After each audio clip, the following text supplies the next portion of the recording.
नमस्कार, MP news cast देख रहे हैं आप और आपके साथ मैं हूं आस्था श्रीवास्तव। इसी के साथ अब खबरें विस्तार से। कटनी में थोक फल सब्जी मंडी को स्थानांतरित करने को लेकर तनातनी। पुरैनी मंडी को 20 मार्च तक शासकीय कृषि उपज मंडी में शिफ्ट करने के आदेश से मंडी प्रशासन और व्यापारी आमने सामने। नगर निगम क्षेत्र के कुठल में थोक सब्जी फल मंडी का संचालन विगत 15 वर्षों से हो रहा है, जिसे नगर निगम ने अब अवैध बिना लाइसेंस के व्यवसाय करना माना और कृषि उपज मंडी प्रांगण में स्थानांतरित करने आदेश जारी किया है। इसी आदेश के बाद थोक फल एवं सब्जी व्यापारियों और प्रशासन में तनातनी चल रही है। नगर निगम को कृषि उपज मंडी समिति ने बकायदा पत्र लिखकर 20 मार्च तक निजी सब्जी फल मंडी को कृषि मंडी में शिफ्ट करने हेतु पत्राचार किया है।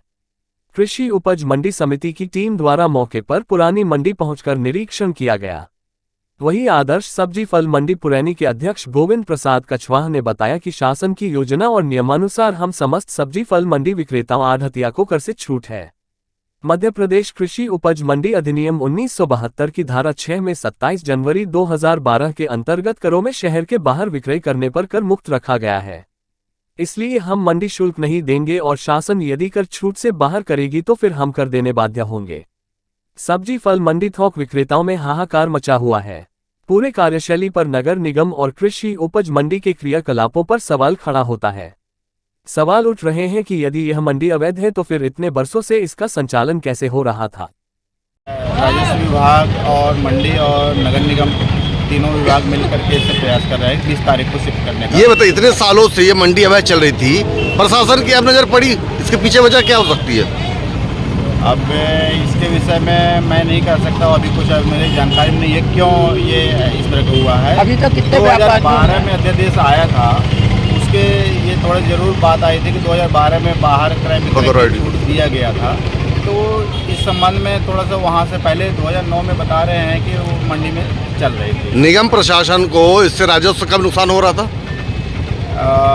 निगम प्रशासन को, कटनी नगर निगम को राजस्व का नुकसान जो टैक्स होता था, क्या टैक्स मिलता था यहाँ से मंडी का? जी नहीं, और इस बीच में तो मंडी शुल्क इस पर सब्जी मंडी पे नहीं मिला है। आगे क्या कार्रवाई की जा रही है? यहाँ से अब लाइसेंस इनको अप्लाई किए हैं, लाइसेंस करीब 100 के ऊपर बन गए हैं और इनको मंडी में शिफ्ट किया जाएगा। इनको लाइसेंस के माध्यम से खरीदी बिक्री। आज आप लोग कौन सी कार्रवाई करने पहुँचे हैं? मिलेगी, किसानों को कोई समस्या ना हो। आज आप लोग यहाँ कौन सी कार्रवाई करने पहुँचे? मैं यहाँ पर अभी आया हूँ, शिकायत मिली थी कि किसानों से आढ़ती के रूप में 10 से 15% मतलब कि कटौती की जाती है।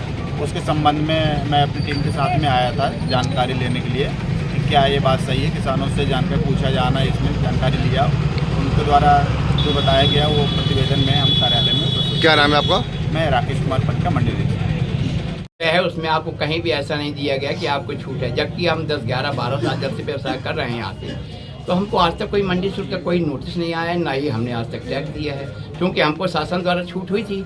यह लड़ाई हमारी पूर्वक पहले से भी चल रही थी। अगर शासन ने हमको छूट दिया था तो उसका लाभ हम प्राप्त कर रहे थे।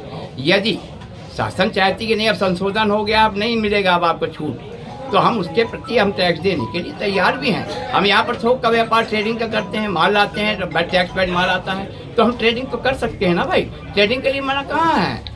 और यही बात इसके पहले भी जो कलेक्टर आए हुए थे, सर्वेंद्र साहब और भी सत्य कलेक्टर हैं, उन्होंने शाबाशी हमको दी, कहा कि आप लोगों ने मंडी बनाकर शहर को बहुत बड़ा आपने योगदान किया है।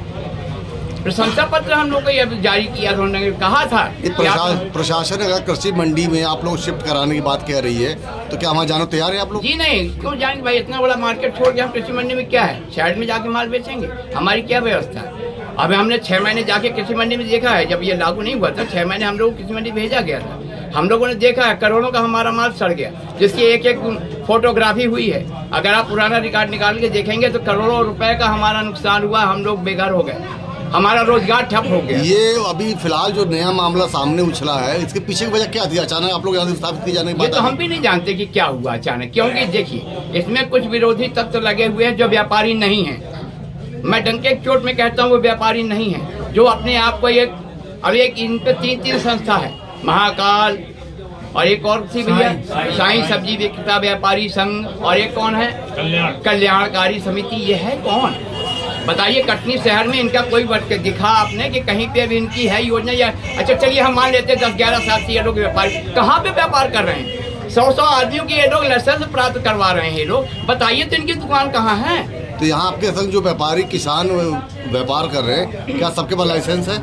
यहाँ पे भाई अभी तक जब हमारे पास, इसके पूर्व जब हमारे पास, हमने सभी ने लाइसेंस दिया है और हमारा आज तक सिक्योरिटी इंदौर बैंक में हमारी जमा है। उस वक्त हम जवाहर सब्जी व्यापारी संघ के नाम लाइसेंस की बात कर रहे हैं, लाइसेंस की तो लोग बाबा जब सिक्योरिटी जमी होगी तब जब उनको लाइसेंस प्राप्त होगा। हमारी जो सिक्योरिटी कृषि में जमा होती है सेक्रेटरी के नाम से, तब हम इशू करते हैं उनको लाइसेंस। वो आज भी हमारा जमा है और आज हम पुनः जब हमको ये नोटिस आया तो हमने कहा नहीं, अगर आप कहते हो तो हमको समय दीजिए, हम लाइसेंस बनाने को तैयार हैं, लेकिन अपना व्यापार हम ट्रेडिंग यहाँ करेंगे।